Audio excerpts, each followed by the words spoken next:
Elías siguió su mirada. Al pie de la cerca, medio enterrado en polvo y maleza enmarañada, yacía un cuerpo. Acurrucado, inmóvil, como si alguien lo hubiera arrojado allí y dejado que la oscuridad lo envolviera. Desmontó, despacio y con cautela, como si entrara en tierra ajena.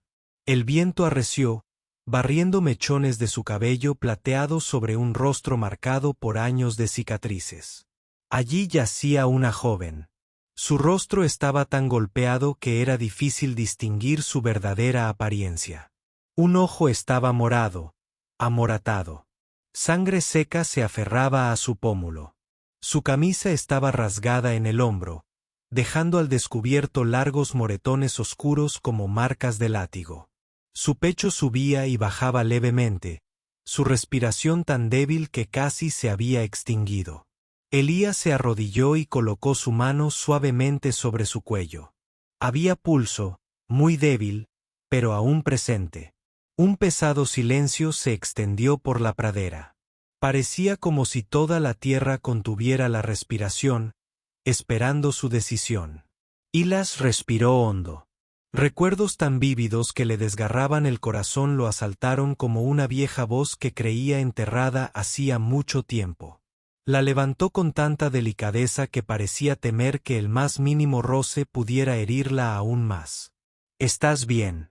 Estás a salvo», dijo con voz profunda y áspera, como si brotara de la soledad más profunda de su alma. No sabía quién era. Solo sabía una cosa. Alguien le había hecho esto y volvería por ella. Elías llevó a la joven de vuelta al rancho al anochecer. En la pequeña cocina, la lámpara de aceite parpadeaba, aferrándose a los últimos rayos de sol. La casa solo tenía 2 sillas, una vieja mesa de madera y algunas herramientas colgando sueltas en las paredes, todas gastadas, todas solitarias, igual que su dueño. Recostó a la muchacha en la cama que había pertenecido a su esposa. Las sábanas estaban limpias, pero el calor se había perdido hacía muchos años. Elías fue a buscar agua al abrevadero y la trajo adentro. Limpió las heridas de su rostro, poco a poco, en silencio. La chica dejó escapar un leve gemido. Sus ojos se abrieron lentamente, apenas un fino destello, como un tenue rayo de luz. Ice hizo una reverencia. «Duele, ¿verdad?», susurró con la voz temblorosa. Ella no respondió, pero su respiración se entrecortó. Su mano se cerró hacia adentro cuando él le tocó el hombro. Un reflejo, un estremecimiento de miedo. Como un animal acorralado, Elías retiró lentamente la mano, como si temiera tocar algo demasiado frágil. «Ya está todo bien. Nadie te volverá a lastimar». Le vendó el brazo. Su piel estaba pálida, fría como el agua de la noche. Los moretones se extendían largos y profundos, de un color púrpura oscuro. No eran de una caída. Eran marcas de una paliza. Cuando le colocó un paño tibio en la frente, una lágrima solitaria resbaló por el rabillo del ojo. No era de dolor. Era de miedo. Elías se quedó inmóvil unos instantes. Ya había visto ese tipo de miedo antes. De esas que te quitan el sueño, la esperanza, la confianza en nadie. Llevaba 7 años viviendo con ello. Desde que su esposa murió en sus brazos. Al girarse para escurrir el paño, la muchacha susurró de repente. Su voz era tan áspera y débil que parecía el viento. «No dejes que me joda». Me giré al instante. «¿Quién? ¿De quién hablas?». Pero ella ya se había sumido de nuevo en la oscuridad. Una brisa fría entró por la puerta, haciendo temblar la lámpara. Elías miró hacia el patio oscuro. La larga y silenciosa valla, la verja de madera ligeramente crujida. Las huellas de su caballo marcadas en la tierra. No había nadie vigilando. Pero algo en su interior, algo que conocía el peso de la pérdida, le decía que aquella calma no era real. Se quedó de pie en el umbral, con la mano apoyada en la empuñadura desgastada de su viejo rifle, la vista fija en el camino que llevaba al pueblo de Muy, y un pensamiento volvió a su mente, tan claro como el sonido de cascos resonando. Quienquiera que le hubiera hecho esto no se rendiría fácilmente. Alrededor de la medianoche, cuando el viento cambió de dirección y el frío comenzó a colarse por cada rendija de las paredes de la cabaña, Elías logró descansar un rato en la silla junto a la cama. La lámpara de aceite aún ardía, su luz temblando como si estuviera a punto de apagarse. En ese silencio, una respiración entrecortada y ahogada se extendió, como la de alguien que despierta de una pesadilla. Elías abrió los ojos. La chica intentaba incorporarse. Rápidamente se puso de pie y le puso la mano en el hombro, diciéndole en voz baja, despacio, todavía estás muy débil. Clara volvió a abrir los ojos. Esta vez, no los tenía tan nublados.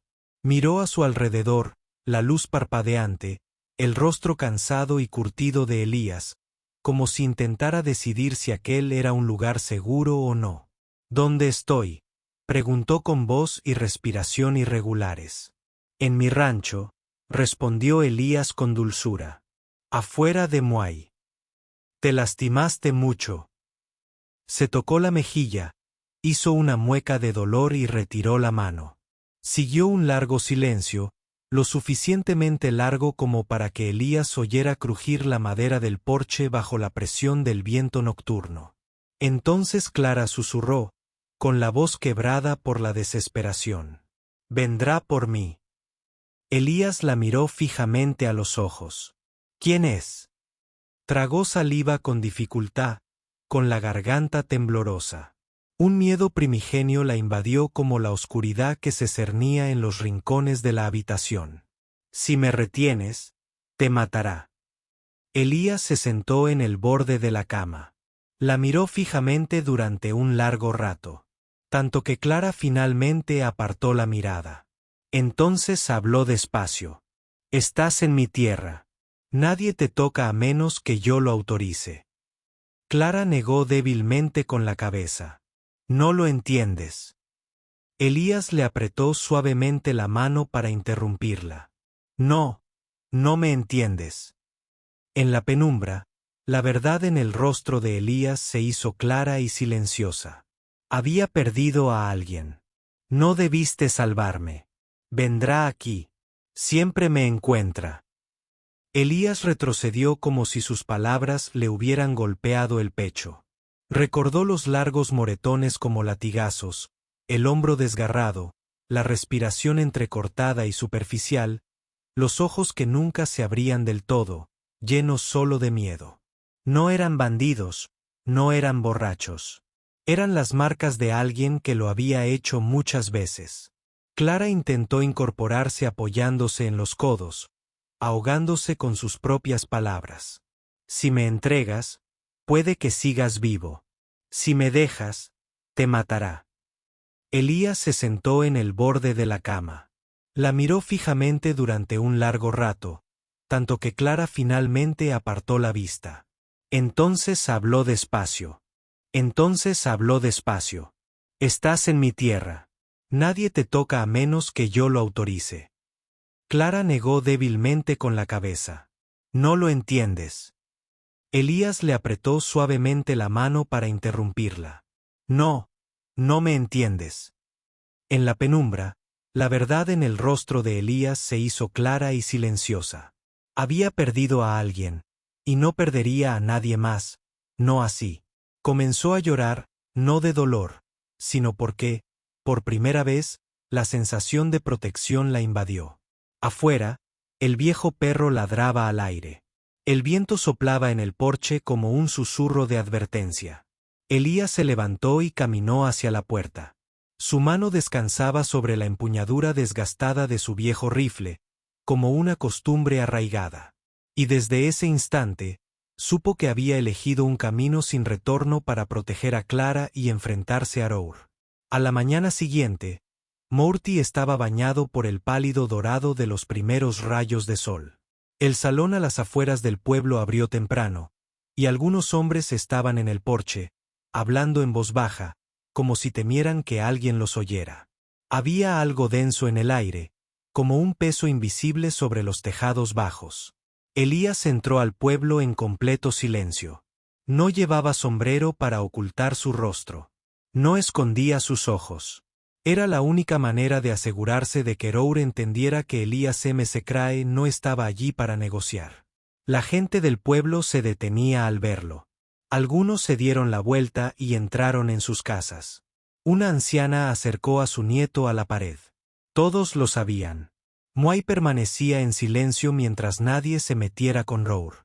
IAS ató su caballo frente al salón donde Rour solía aparecer por las mañanas para revisar los papeles del ganado y sus mercancías.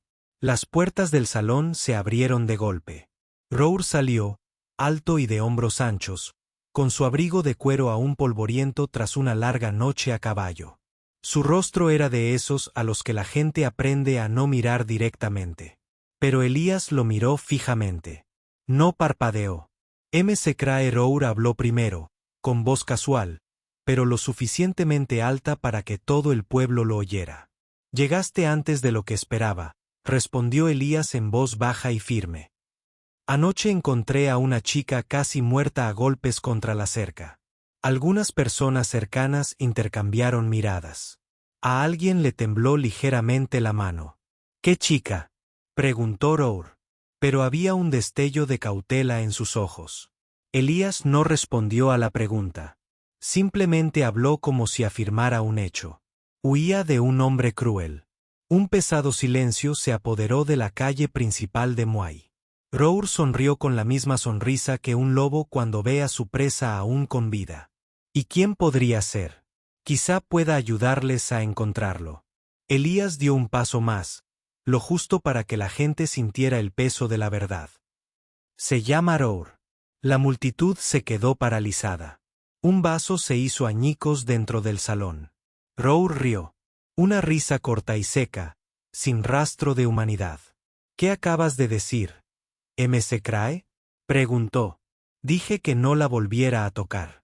Nadie se atrevió a respirar demasiado alto. ¿Y quién te crees que eres para decirme eso?, gruñó Rour. Elías respondió con franqueza.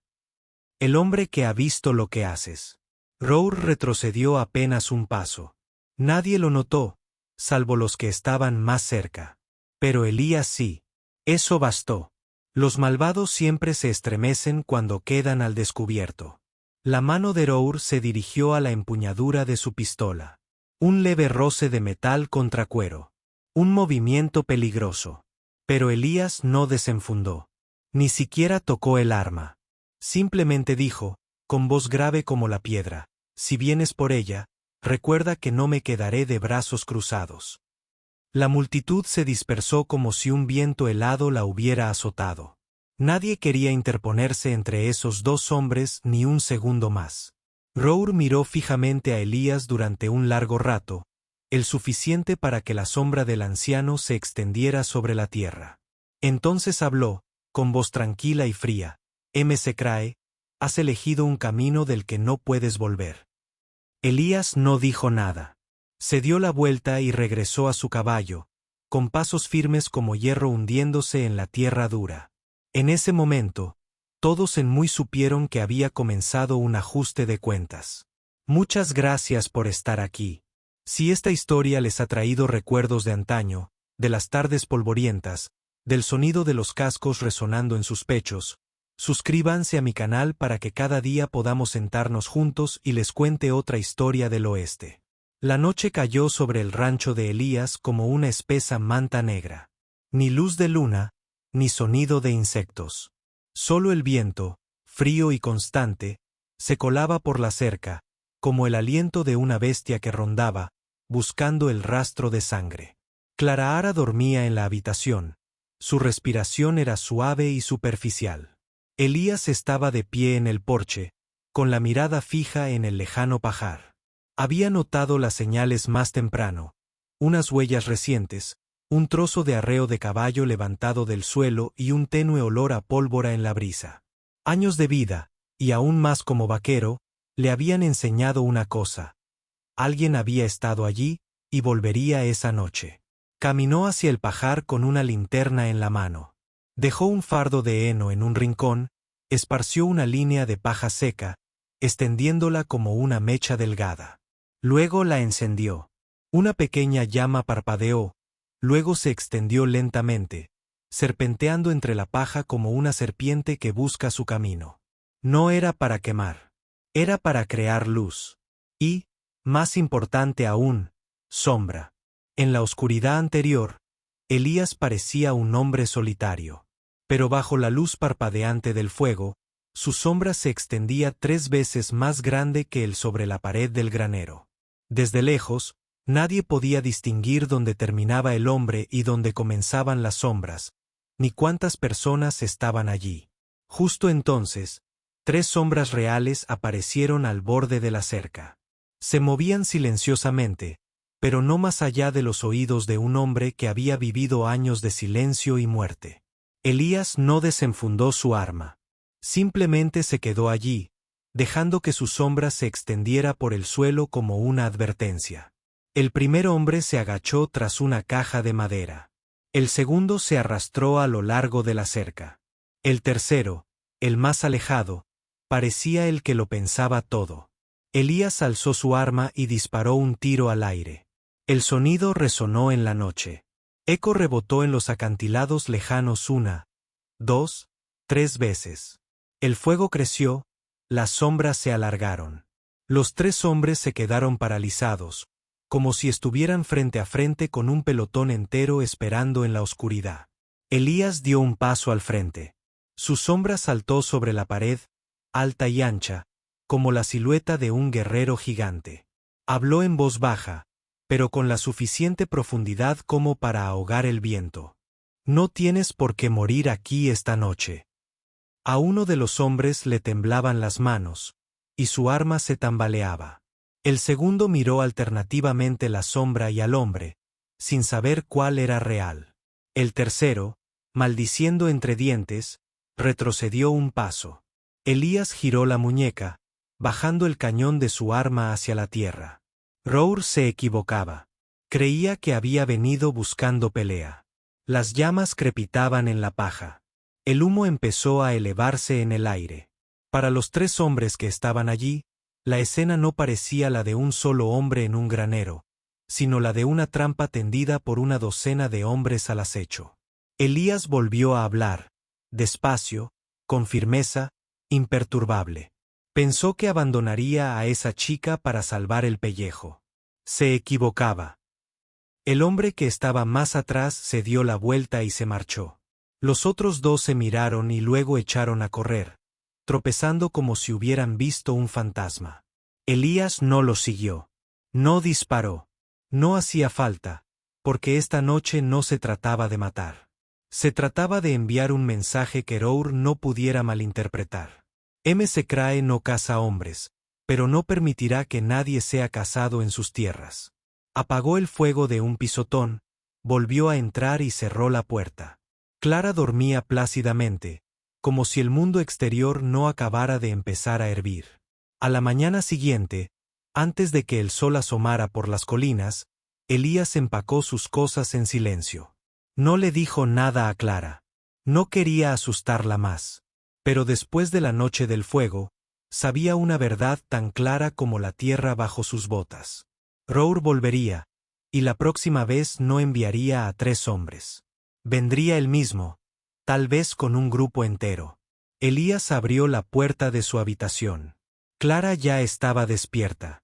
Estaba sentada contra la pared, con los brazos rodeando sus rodillas, el rostro cansado, pero sus ojos brillaban más que la noche anterior. «Tenemos que irnos, ¿verdad?», preguntó con voz suave, como si temiera romper la frágil conexión. Alí asintió levemente. «Ya no es seguro». Hubo una pausa y luego añadió, «pero conozco un lugar muy, muy lejano, donde el viento es tan fuerte que nadie puede seguir nuestro rastro». Clara respiró hondo. No preguntó el nombre del lugar. No preguntó si era peligroso. Solo miró sus manos, ásperas y callosas, pesadas pero cálidas, y lo comprendió. Si había algún lugar donde empezar de nuevo, tenía que ser donde él estuviera.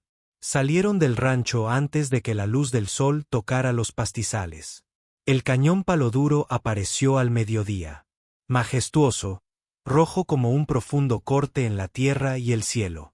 Acantilados escarpados se curvaban en espirales con senderos estrechos que solo los lugareños conocían. El viento que soplaba en el cañón producía un sonido sordo, como tambores que resonaban bajo tierra. Clara respiró hondo, la primera vez en muchos días sin el temor de que alguien la persiguiera. Elías construyó una pequeña cabaña con madera de pino vieja. No era grande, pero sí sólida.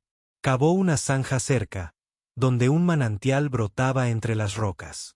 Clara recogió ramas secas, limpiando la tierra lentamente, como quien reaprende a usar sus manos. En su primera noche, cenaron frijoles guisados y pan de maíz. Se sentaron junto al fuego, en silencio. Pero el silencio había cambiado. Ya no se sentía pesado como en el rancho. Era cálido, suave y tenía un ritmo, el ritmo de un comienzo. A la mañana siguiente, Elías guió el caballo por el borde del cañón. Clara lo siguió, con pasos cortos pero firmes. Él le enseñó a leer el viento, a distinguir las rocas que se desmoronarían y las que soportarían el peso de una persona. Al mediodía, comieron junto a un pequeño arroyo. Por la noche, se sentaban fuera de la cabaña, escuchando aullar a los lobos a lo lejos. 3 veces al día. Por la mañana, Elías revisaba sus heridas.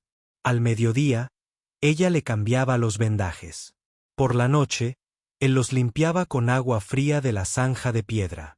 Ese ritmo, curiosamente, se convirtió en el ritmo de sus vidas. Nadie mencionó el rugido. Nadie habló del pueblo de Muy. Pero Clara vio algo que cambiaba en los ojos de Elías. No miedo, no cansancio, sino un destello de esperanza. La clase de esperanza que un viudo guarda durante 7 largos años, sin atreverse jamás a dejarla aflorar. Y allá abajo, en aquel cañón rojo donde el viento siempre cambiaba de dirección y el día se fundía con la noche como un arroyo. Ambos comprendían que no estaban a salvo, pero estaban vivos. Y eso era algo que Clara no había sentido en muchos años. Tras ser tratados como mera propiedad, el viento vespertino barrió la boca del cañón. Traía consigo un olor. Elías reconoció al instante el olor a caballos maltrechos, mezclado con pólvora aún húmeda. Llevaba agua del arroyo de vuelta a la cabaña cuando la sensación lo golpeó en la espalda como una mano invisible. Elías dejó el cubo y se quedó quieto, escuchando. Entonces lo oyó. 3 cascos, fuertes y firmes. Estaban allí. Elías respiró hondo y llamó hacia la cabaña. «Quédate dentro. Cierra la puerta». Su voz era tan tranquila que asustó a Clara más que si hubiera gritado. Dio un paso atrás, con los labios temblando. Él está aquí, ¿verdad? Elías no la miró. No respondió. Ese silencio le reveló todo lo que necesitaba saber. Caminó hacia el terreno abierto frente a la cabaña.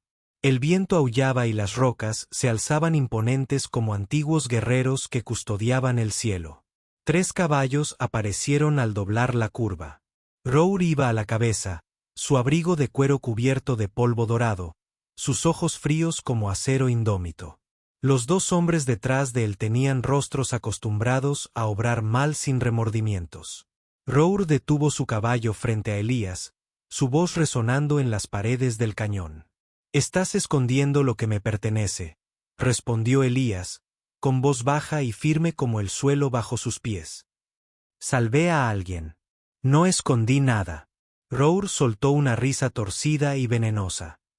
«Ella me pertenece». Eli dio un paso al frente. «No, la gente no le pertenece a nadie». Los ojos de Rour se oscurecieron. «No lo entiendes. MC Crae. Yo la pagué. Me pertenece». Elías lo miró fijamente. No con ira, sino con lástima. Usas el dinero para comprar lo que crees que es poder. Pero el verdadero poder reside en lo que un hombre elige proteger, no en lo que posee. Los 2 hombres detrás de Rour se llevaron las manos a sus armas. Desde la puerta, Clara lo vio todo. Temblaba. Pero no huyó. Por primera vez en años, quería enfrentarse al pasado que una vez la había paralizado. Rour miró hacia la cabaña. Sal ahora. Oyó, lo interrumpió Elías. Si quieres pelear, enfréntate a mí. Pero no le pongas la mano encima a alguien que intenta volver a vivir. Un silencio se apoderó de ellos. El viento aulló con más fuerza, levantando polvo rojo a los pies de los 4 hombres. Finalmente, Rour habló, con voz baja y sibilante. Secrae, estás construyendo una montaña entre lo mío y yo. Elías no desenfundó su arma. Simplemente se llevó una mano al pecho y dijo en voz baja: no necesito ser una montaña. Solo necesito estar en el lugar correcto. Una frase sencilla. Pero algo en los ojos de Rour se apagó, no por miedo, sino porque lo comprendió. A este hombre no se le podía comprar, intimidar ni doblegar. Rour respiró hondo entre dientes. Bien, si quieres jugar a esto, volveré. Y no con solo 3 hombres. Giró su caballo. El sonido de los cascos se desvaneció por el sendero del cañón. Elías permaneció allí un largo rato, sabiendo que la verdadera tormenta aún estaba por llegar.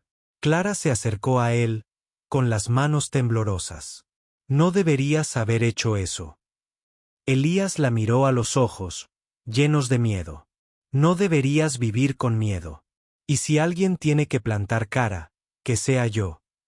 El viento los envolvió, trayendo consigo el frío de la noche que se avecinaba. Una noche en la que el propio cañón parecía saber que la paz no llegaría fácilmente.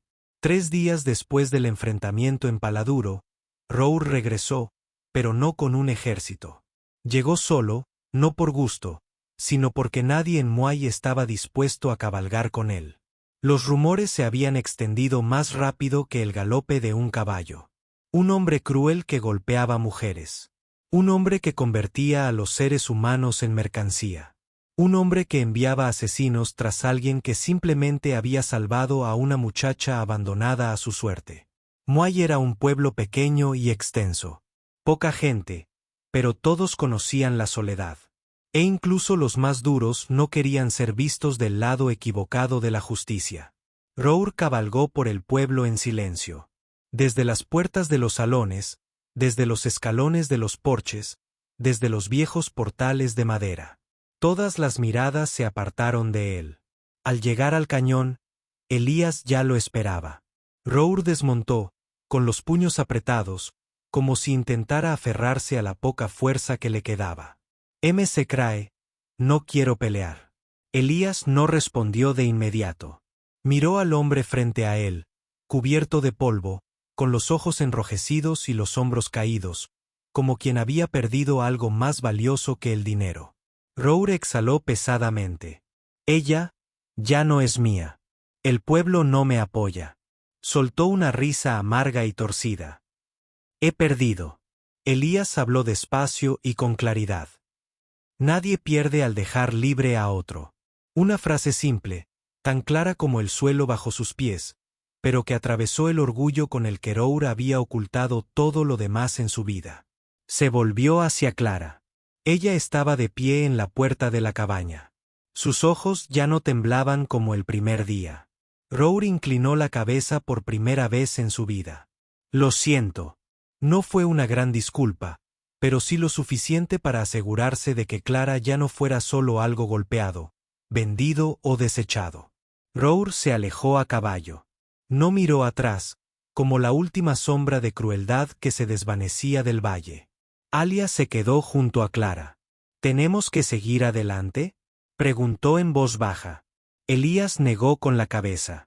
No, nos quedamos aquí. Este puede ser nuestro hogar. En los días siguientes, mujeres de Muay comenzaron a llegar al cañón. Aquellas que habían huido de la violencia. Aquellas que una vez fueron tratadas como ganado comenzaron a llegar allí. Clara abrió las puertas de la cabaña, extendió mantas al sol, hirvió agua, curó heridas tal como Elías lo había hecho con ella. Alias construyó 2 cabañas más, luego 3, después cercas, una tubería de agua y un pequeño huerto donde la gente podía cultivar sus propias verduras. Lo llamaron Casa Refugio. No era el hogar de Elías y Clara. Era el hogar de cualquiera que necesitara un lugar para empezar de nuevo. Una tarde, Clara observaba a Elías reparar el techo de la cabaña. La luz dorada del atardecer se reflejaba en su cabello. «Me salvaste», dijo ella. Elías se jactó. Luego respondió, «No, te salvaste a ti misma. Solo te traje al lugar donde podías hacerlo». Clara sonrió con la primera sonrisa sincera en muchos meses. Y en lo profundo del cañón Paladuro, donde la tierra roja se une con el vasto cielo, algo silencioso estaba sucediendo. Una niña abandonada a su suerte junto a una cerca se convirtió en la salvadora de muchos. Y un vaquero que había perdido toda esperanza encontró un nuevo sentido a su vida gracias a un pequeño gesto en una tarde fría y ventosa. Queridos amigos, en la naturaleza salvaje, una mano extendida en el momento justo puede salvar una vida entera. Un pequeño acto basta para iluminar un alma casi apagada. En un lugar antaño dominado por la crueldad, la bondad es lo que conmueve a la gente, porque solo los verdaderamente valientes tienen el coraje de elegir ser bondadosos. Y al final, solo espero que ustedes, donde quiera que estén, siempre encuentren felicidad y paz. Los quiero mucho, mi querido público de Centro de West Tales. Cuéntenme qué les pareció esta historia. Dejen un comentario abajo. Escriban el número 8 si les gustó este relato y no olviden suscribirse al canal para más historias emocionantes de la naturaleza salvaje.